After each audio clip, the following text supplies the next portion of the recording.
Psalm 90 verse 12, right in the heart of this chapter, makes sense. Teach us to number our days that we may get a heart of wisdom. When you know God is eternal and you know your time is limited on earth, then you make each day count for what's going to matter in eternity. All of a sudden, you realize, oh, this changes everything.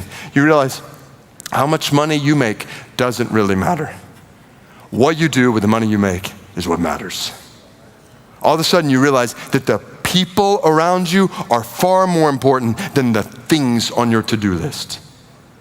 You realize that as parents of kids, teenagers, the most important thing in your children's lives is not the clothes they wear or the sports they play or even the grades they get. What's most important is that they know God. You realize that in your own life, knowledge of God, obedience to God are far more important than achievements you accomplish or positions you attain. Those things pale in comparison to the knowledge of God. All of a sudden, you realize, think about it, think about this.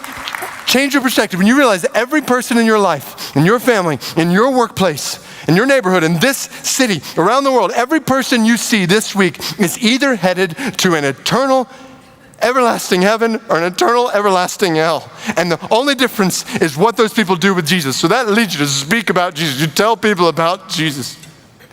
You live today for what lasts forever.